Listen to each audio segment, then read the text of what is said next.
이어서 간추린 소식입니다. 우리나라 가구의 62%가 토지를 보유하고 있는 것으로 조사됐습니다.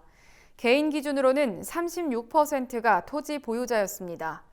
국토교통부는 지난해 12월 말 기준 전국 토지 소유 현황을 파악한 결과 이같이 나타났다고 최근 밝혔습니다.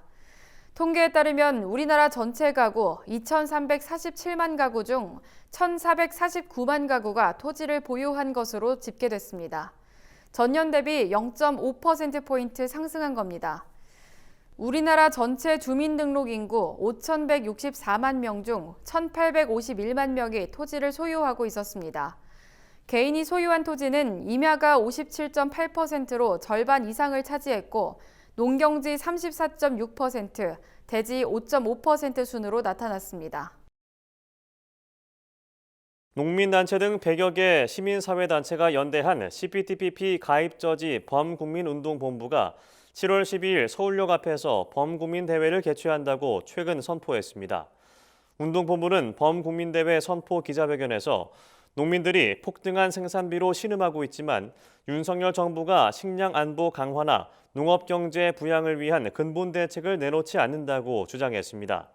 그러면서 물가 안정 대책에만 농업 분야를 포함시켜 농산물 가격을 물가 폭등의 주범으로 지목한다고 지적했습니다. 또 운동본부는 CPTPP 가입은 농어민의 생존권과 국민의 건강권을 지켜야 하는 책임을 방기하는 것이며 국가의 식량 주권을 포기하는 것이라고 주장했습니다. 정부가 지난달 28일 수입 신고분부터 커피 생두의 부가가치세를 면제해 주요 커피 생두 수입 유통업체도 가격을 인하해 공급하기로 했습니다.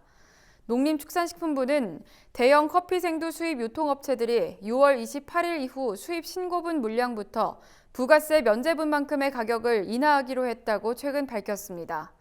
수입 커피 생두의 통관과 소분, 소포장, 배송 등에 보통 2개월 정도가 걸립니다. 이에 농식품부는 일반 소비자의 경우 이르면 다음 달부터 원두 구매 부담이 소폭 줄어들 수 있을 것으로 예상했습니다. 개 식용 문제를 논의하는 위원회 운영 기간이 무기한 연장됐습니다. 당초 운영 기간은 올해 4월까지였지만 지난달까지 한 차례 연장된 후 또 활동 기간이 늘어난 겁니다.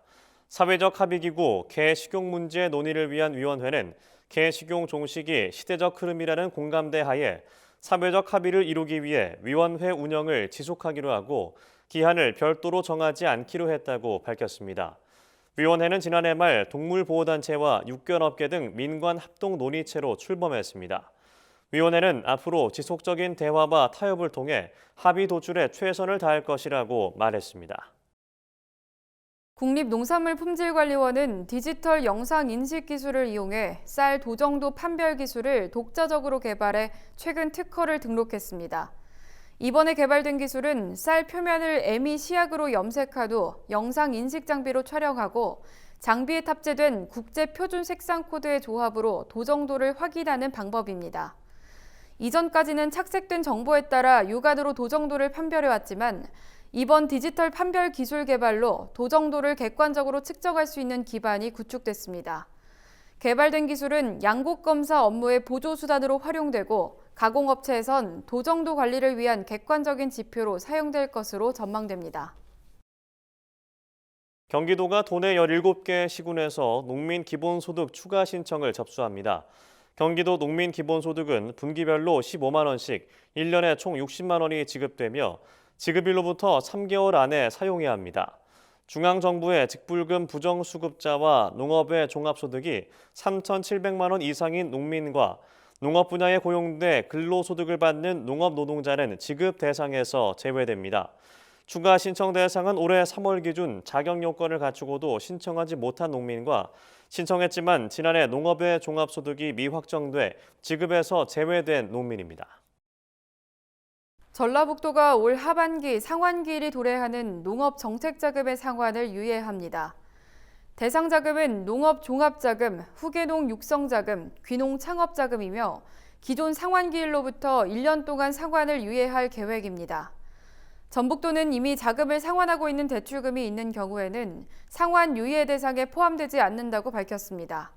다만 거치기간 만료 후 연체 중인 정책자금은 상환 유예 조치 대상으로 포함됩니다.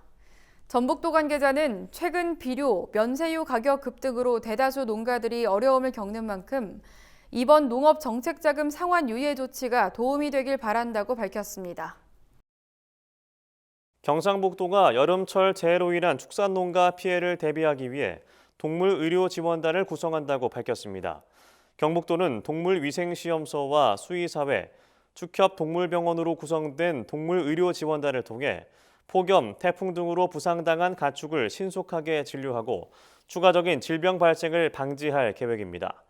경북도는 재해로 가축 피해가 발생한 농가는 관할 시군을 통해 시험소로 즉시 신고해 피해를 최소화하는 것이 중요하다며 여름철 농장 위생 관리와 함께 가축 전염병 방지를 위해 기본 방역 수칙을 철저히 준수해 줄 것을 당부했습니다.